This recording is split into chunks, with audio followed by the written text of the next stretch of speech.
Bonjour, je suis le docteur Marion Mur, je suis anesthésiste au CHU de Toulouse et je viens vous parler aujourd'hui de l'accueil du patient porteur de handicap au bloc opératoire, et cela au nom de toute l'équipe HandiBloc, dont son créateur David Duval. Alors voilà le plan de la présentation. Nous évoquerons les grands principes de la prise en charge du patient porteur de handicap, notamment selon les recommandations de la Haute Autorité de Santé. Puis nous ferons un petit focus sur la consultation d'anesthésie, qui est un temps fort pour le parcours du patient porteur de handicap vers le bloc opératoire. Puis nous aborderons la notion de la douleur chez le patient porteur de handicap. Ensuite, comment cet accueil ne peut se faire que dans une perspective de soins en équipe. Puis, on fera un dernier focus sur le patient porteur d'autisme. Pour tout patient, venir au bloc opératoire, c'est s'adapter à toute une liste de contraintes. Se laver la veille et le matin, rester à jeun, mettre une tenue de bloc opératoire, parfois sans sous-vêtements, et coopérer pour la mise d'une voie veineuse, etc., etc. Par définition, la présence d'un handicap va réduire les capacités d'adaptation du patient à toutes ces exigences. Il s'agit bien pour les soignants de sortir de leur routine et donc d'intégrer le patient à son parcours de soins. Il nous faut adapter les soins aux besoins du patient pour permettre le geste chirurgical.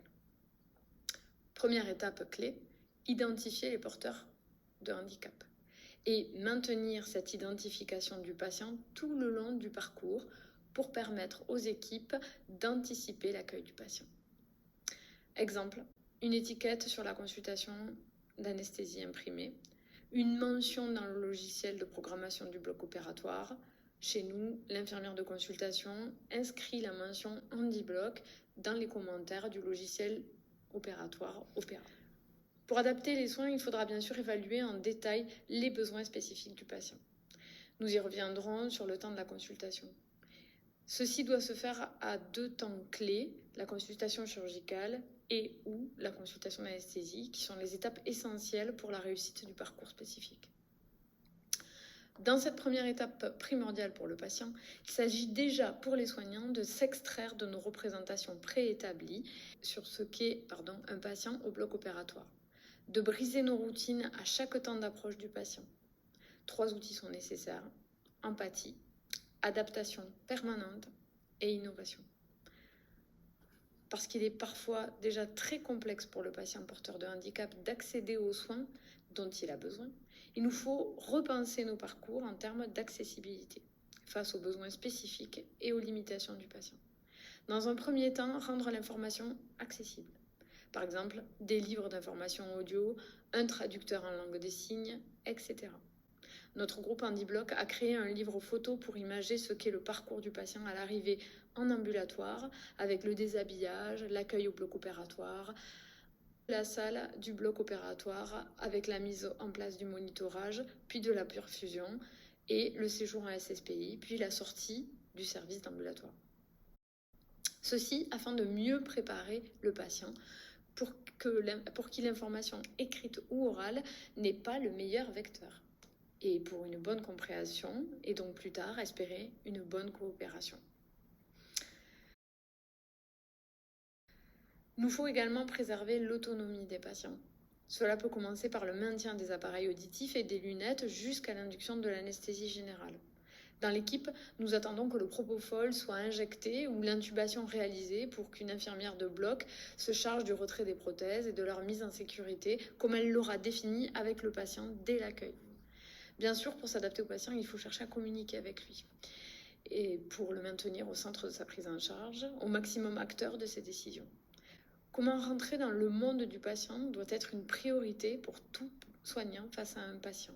Se faire comprendre et comprendre son patient vers des soins de qualité et une alliance thérapeutique. Dans ses recommandations, la HAS rappelle un point crucial de toute stratégie autour du patient porteur de handicap: la présence de l'aidant. L'aidant, cette personne qui va faire le lien entre le soignant et le patient, qui évolue parfois dans 2 mondes qui s'ignorent. L'aidant est parfois un membre de la famille, père, mère, frère ou sœur, mais aussi peut-être un soignant d'une structure d'accueil. Il doit avoir une relation privilégiée avec le patient pour nous permettre de récupérer ce qu'il sait du patient, détailler ses besoins, traduire ses craintes, le rassurer parfois par sa simple présence, permettre une réflexion sur l'adaptation du parcours de soins qui permettra l'acte chirurgical dans les meilleures conditions. La présence de l'aidant est ainsi favorisée dès le temps de consultation où doit se dessiner une alliance, une confiance entre soignant, aidant et patient. Puis la présence de l'aidant est inclue dans les protocoles des stratégies d'équipe claires où les soignants accueillent et attendent les aidants à chaque étape du parcours. Le patient handicapé aura probablement un sentiment de sécurité en présence d'une figure connue. Ainsi, nous tâchons de séparer le moins possible patient et aidant.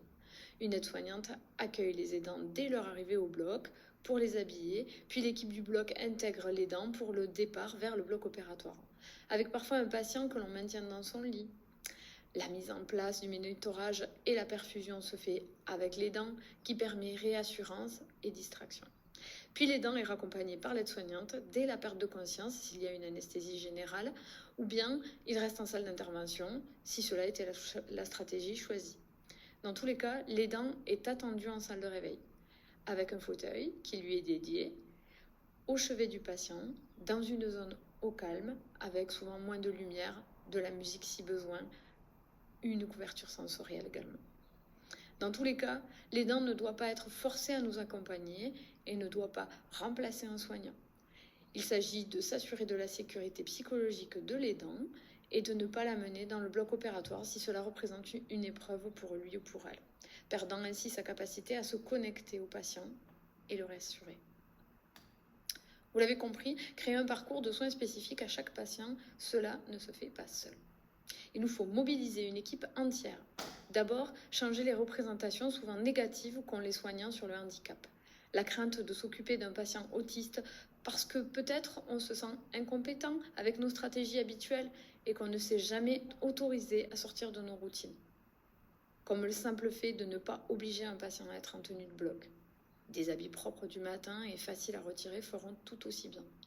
Rentrer le lit dans la salle de bloc opératoire pour endormir le patient dans le petit espace de chaleur et de confort qu'il s'est peut-être créé depuis son arrivée.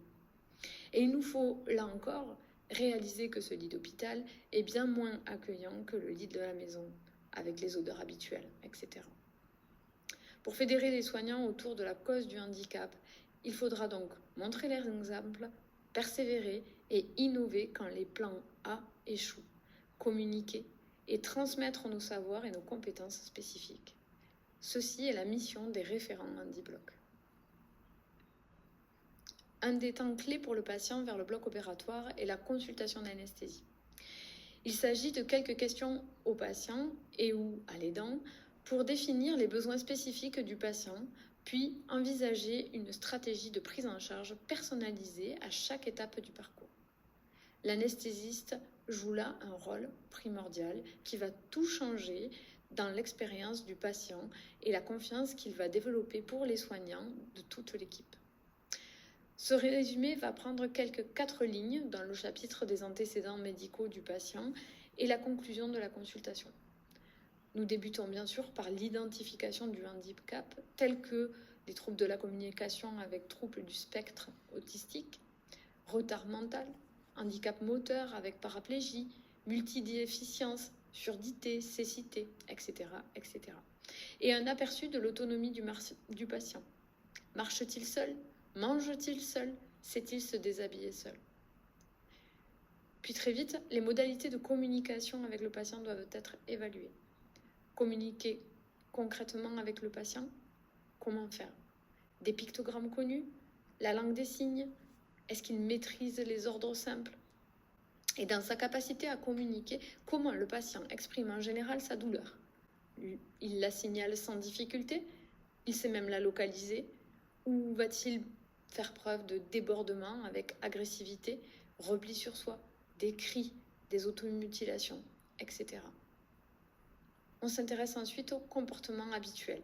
Par exemple, est-ce que c'est un patient très jovial et sociable ou au contraire très solitaire ? Puis, au comportement habituel en situation de soins. Est-ce qu'il y a eu des mauvaises expériences passées ? Est-ce que, ou plutôt, la coopération est facile si le personnel est habituel ? Dans les épreuves du quotidien, est-ce que l'agressivité a sa place pour le patient? Le patient a-t-il blessé des soignants? Dans quel contexte? Ou va-t-il se mettre en danger, s'automutiler pour décharger son stress? Et surtout, quels sont les déclencheurs de ces comportements difficiles? Le jeûne prolongé, la vue des aiguilles, le froid, le bruit fort, tous ces stimuli qui attendent tout patient au bloc opératoire. En se rappelant que certains patients avec une dysrégulation sensorielle ne vont pas avoir mal à la mise en place de la VVP. Il s'agira juste de distraire l'attention au moment de la perfusion. Mais ils ne vont pas tolérer le froid de la pièce parce qu'ils reçoivent ce signal inconfortable comme une douleur intense, sans savoir identifier qu'ils ont froid, sans connaître comment stopper cet inconfort en remontant simplement la couverture sur leurs épaules, sans savoir le demander au soignant qui l'accompagne, puisqu'il ne sait pas communiquer verbalement. Bien encadrer l'éviction ou l'atténuation de ces stimuli est donc primordial. Dans un quatrième temps, il nous faut connaître les moyens d'apaisement habituels du patient, quelle que soit leur nature. La présence de l'aidant, de la musique, un casque anti-bruit, des dessins animés, des bonbons, un doudou, etc. etc. Et si la nourriture est un moyen d'apaisement, il faudra anticiper que le jeûne nécessaire à la sécurité du patient soit le plus court possible. Et donc, favoriser une première position au bloc opératoire ou un horaire fixe avec adaptation du programme opératoire au patient et non l'inverse, comme il est de coutume pour nos patients qui sont convoqués parfois 4 heures avant leur entrée en salle selon les aléas des interventions précédentes. De même, est-ce que l'attente est un problème pour le patient qui a une composante anxieuse importante et qui ne pourra pas patienter longtemps? Même stratégie de première position au bloc. Ceci est décidé dès la consultation d'anesthésie, transmis à la cadre du bloc opératoire lors des réunions de programmation, puis notifié sur le logiciel du bloc opératoire où tout le personnel a accès à la mention handi-bloc première position. Comme nous l'avons déjà dit, point clé de la stratégie, l'aidant, qui sera disponible le jour du bloc opératoire, lien de parenté avec le patient. Est-ce que c'est la même personne qu'en consultation d'anesthésie? Vient-il dans le bloc opératoire pour la pose de la perfusion jusqu'à l'induction de l'anesthésie générale? Et bien vérifier que les coordonnées sont disponibles dans le dossier. 7e point, la prémédication médicamenteuse est-elle à envisager pour détendre un patient anxieux? Pour sédater un patient coopérant, c'est donc 2 notions, soit l'anxiolyse, soit la sédation. Quelles molécules ont déjà été testées et à quelle posologie? Qu'est-ce qui fonctionne? Qu'est-ce qui n'a pas fonctionné? À cette étape, c'est le chirurgien qui peut avoir une expérience de soins ou d'examen sous sédation avant d'avoir envisagé le bloc opératoire, parce que les stratégies MEOPA ne fonctionnent pas, ou au contraire, après avoir posé un diagnostic sur un patient coopérant après une prise d'anxiolytique. En anesthésie, la pose de la voie veineuse est une étape clé, toujours nécessaire. Il faut donc évaluer si la pose de la voie veineuse posera problème. Parfois, le patient a l'habitude des bilans sanguins, mais c'est la vision du cathéter qui pose problème. Pensez toujours au patch EMLA, 1 heure avant le bloc, dès l'ambulatoire, puis une simple bande autour du cathéter et de la distraction, pour après la pose de la voie veineuse. Des procédés qu'il faut réitérer en salle de réveil si vous souhaitez conserver la voie veineuse. La stratégie du cathéter bouché est également une très bonne stratégie. Et donc, si la pose de la voie veineuse est inenvisageable, peut-être déterminer comment on conduira l'induction de l'anesthésie générale, inhalée donc. Avoir prévu de l'aide si un temps de contention est nécessaire. Avoir prévu un relais par propofol s'il y a des antécédents d'épilepsie non équilibrés, qui contre-indiquent le sévoflurane à haute dose. Avoir prévu l'éventualité d'une ventilation difficile et d'une intubation difficile est également à ne pas oublier à la consultation d'anesthésie. Nous l'avons déjà évoqué, l'anesthésiste va ainsi évaluer le bénéfice à mettre ce patient en première position pour des problèmes de tolérance au jeûne ou tolérance à l'attente ou parce qu'il est identifié comme intubation difficile et que la stratégie à conduire nécessite une équipe fraîche, nous dirons, et doit éviter des temps de transmission lors des relèves repas, par exemple. Et parfois, on signalera que le patient ne peut pas passer avant 11 heures, parce que la préparation avant le départ, toilette, habillage, prémédication, est déjà très chronophage pour les aidants, et qu'un réveil à 4 heures du matin n'est pas profitable pour la sérénité du patient. Donc, bien réfléchir à la position du patient dans le programme opératoire. Enfin, dernier point, se rappeler que le patient porteur de handicap est peu adaptable et qu'il s'agit donc de l'extraire de son environnement le moins longtemps possible. Favorisez donc l'ambulatoire ou les entrées à J0. Repensez le suivi post-opératoire, la place des redons et la réfection des pansements, le suivi par le chirurgien, etc. Ceci en accord, bien sûr, avec l'équipe chirurgicale. Sur le logiciel ICA, au CHU de Toulouse, a été créée une section handi-bloc dans la consultation d'anesthésie informatisée. L'idée étant d'avoir une trame commune pour faciliter la traçabilité des éléments autour du handicap et des besoins spécifiques d'une consultation d'anesthésie à l'autre. Il est même intéressant de donner une copie de la consultation d'anesthésie au patient ou son aidant. Je vous propose maintenant un focus sur le thème de la douleur chez le patient porteur de handicap. Il s'agit pour le soignant d'éviter différents pièges quand il s'agit de diagnostiquer puis de traiter la douleur.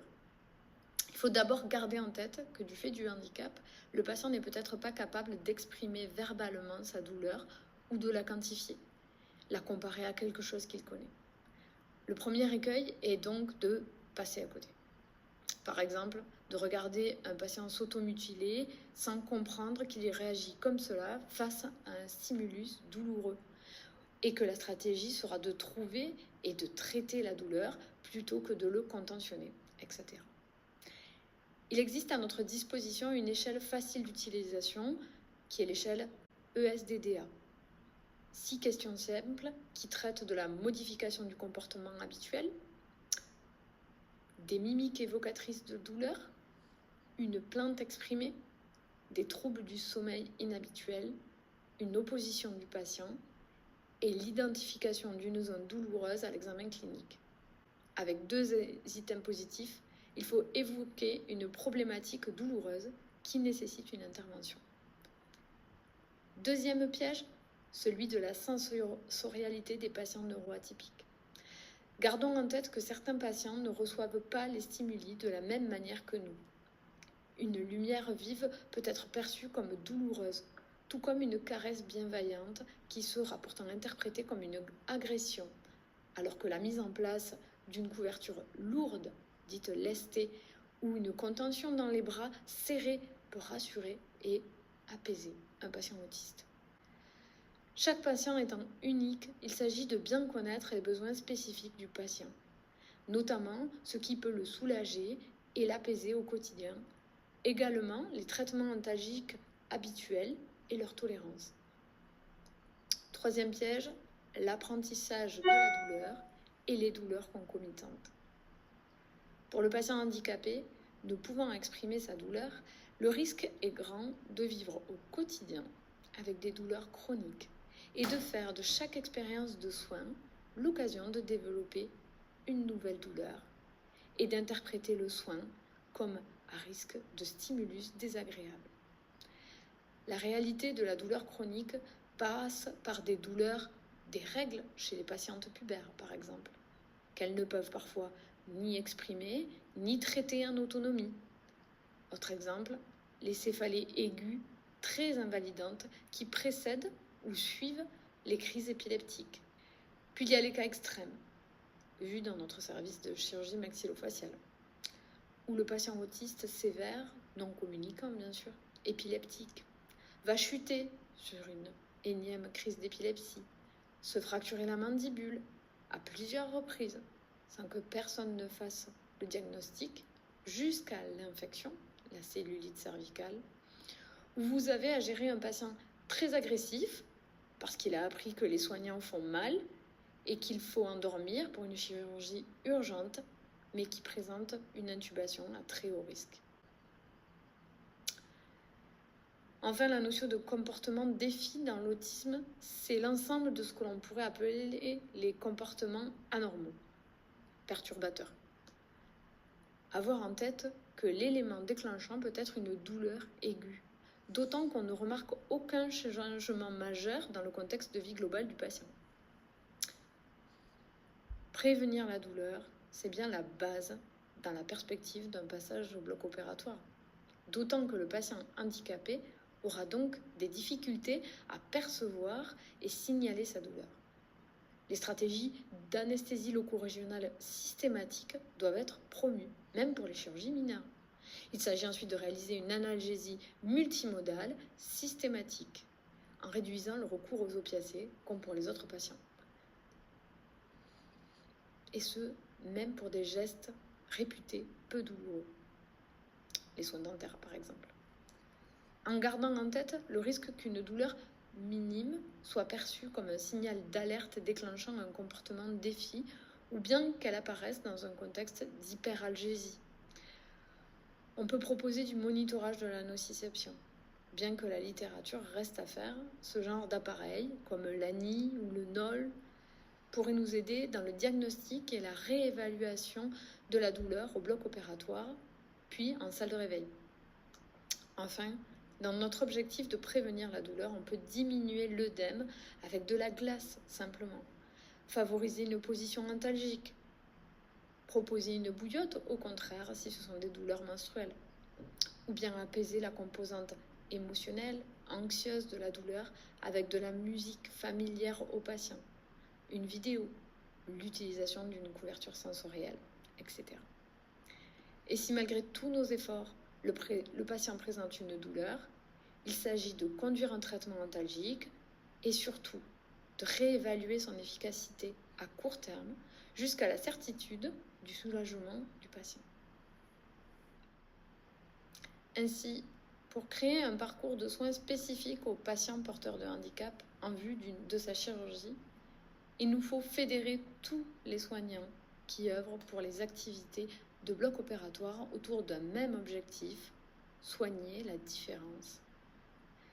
Il faut valoriser une dynamique positive d'intelligence collective et l'innovation pour répondre aux challenges que nous proposent certains patients avec des besoins atypiques. Il nous faut construire une stratégie commune en interdisciplinarité pour favoriser l'émergence de solutions nouvelles. Une première étape clé, c'est d'identifier des collègues qui deviendront référents handicap, référents handi-bloc chez nous, dans chaque profession, et qui ont des compétences de communication et d'empathie, qui sont prêts à casser les routines et les représentations pour le bénéfice du patient et la qualité de vie au travail des soignants. Un dernier focus sur un handicap qui fait peur, qui nous challenge, l'autisme. Bien sûr, entre l'autiste Asperger, brillant, et l'autiste sévère non communicant, on comprend bien qu'on ne peut pas généraliser une telle diversité de personnes. Pour autant, quelques traits leur sont communs du simple fait du diagnostic du trouble du spectre autistique, TSA. D'abord, ils démontrent une faible compétence à se mettre à la place de l'autre. Ils vont donc avoir des difficultés à comprendre qu'est-ce qui est bien ou mal dans leur attitude vis-à-vis du soignant. Ils ne vont pas comprendre les émotions de l'autre. Ils auront aussi des difficultés à comprendre et à s'approprier les codes sociaux tels que ne pas faire de bruit dans un lieu de repos qu'est la salle de réveil, ne pas prendre un objet ou de la nourriture à un patient voisin de la chambre. Bien sûr, ils vont parfois avoir du mal à comprendre notre communication verbale et non verbale et vont par exemple interpréter des gestes bien intentionnés comme une agression ou une menace et avoir donc un comportement inadapté en retour. Nous l'avons déjà évoqué, la dysrégulation sensorielle peut conduire à un état d'hypo ou d'hypersensibilité variable selon le stimulus, faisant passer une caresse pour quelque chose de très désagréable, mais un bruit répétitif qui pour nous serait agaçant, à quelque chose d'apaisant pour le patient. Dans le contexte du bloc opératoire, Il faut garder en tête le risque de surcharge d'informations et de stimuli qui peinent à être traités rapidement par la personne autiste. Le risque, c'est qu'un comportement défi apparaisse comme seule stratégie d'adaptation pour le patient. Il nous faut donc anticiper et réduire les stimuli de l'environnement. Également, trier les stimuli pour présenter des renforçateurs positifs au patient, qui va donc adhérer aux soins. Par exemple, sa musique préférée, son doudou, un aliment plaisir en salle de réveil. Cela peut passer par une équipe de 2 ou 3 personnes seulement qui accueillent le patient et se présentent à lui, les autres soignants restant en renfort seulement si besoin. On propose une couverture sensorielle et ou un maintien dans le lit pour atténuer la sensation de froid. Puis, on accompagne le patient dans un bloc opératoire où le niveau sonore est faible, permettant de se concentrer sur la musique du patient. De même qu'une luminosité atténuée pour favoriser l'apaisement. On peut également retarder la mise en place de la charlotte ou du bonnet pour le patient. Maintenir les habits civils propres du patient, dont il reconnaît l'odeur familière et apaisante. Laisser le doudou au patient, même s'il ne répond pas aux standards en matière d'hygiène. Comme d'autres handicaps, l'autisme rend peu adaptable aux exigences du parcours au bloc opératoire. À nous autres soignants de nous adapter et changer de regard sur la différence. Dans les points clés déjà abordés, la place de la prémédication, si aucune réassurance ou coopération n'est envisageable, en tenant compte de la posologie, des molécules, que l'on soit dans un contexte d'anxiolyse simple ou bien de sédation. Ceci est une priorité à la consultation d'anesthésie. Et puis parfois, la contention est nécessaire, du fait de l'agressivité, mais elle ne doit pas être un processus systématique. Elle n'est mise en place, bien sûr, que pour un temps le plus court possible. Autre point clé, la communication avec le patient est une priorité pour ne pas perdre le lien, l'intention de soigner une personne dans sa singularité, comme tous les autres patients. Trouver comment accéder au monde du patient permet de mieux le comprendre et d'appréhender ses comportements. Et enfin, dernier point, garder en tête le risque de méconnaître une douleur chronique sur laquelle viendra se rajouter la douleur aiguë post-opératoire. D'où une stratégie globale de prévention, d'évaluation et de traitement de la douleur qui soit exemplaire pour le patient porteur de troubles de spectre autistique, comme nous l'avons déjà vu dans un point antérieur. Je vous laisse découvrir maintenant quelques 3 diapositives où vous trouverez des propositions sur des différentes techniques d'approche qui sont détaillées dans la littérature et qui peuvent faire l'occasion d'échanges entre référents HandiBlock, bien sûr.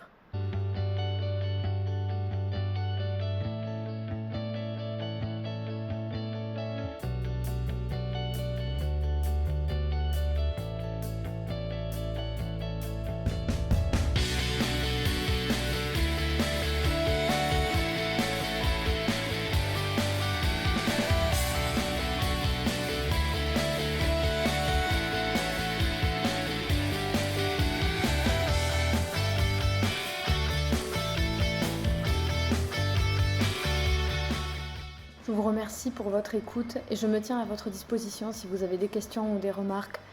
Bien sûr, nous sommes disponibles avec l'équipe HandiBlock pour vous aider à monter votre équipe sur votre établissement.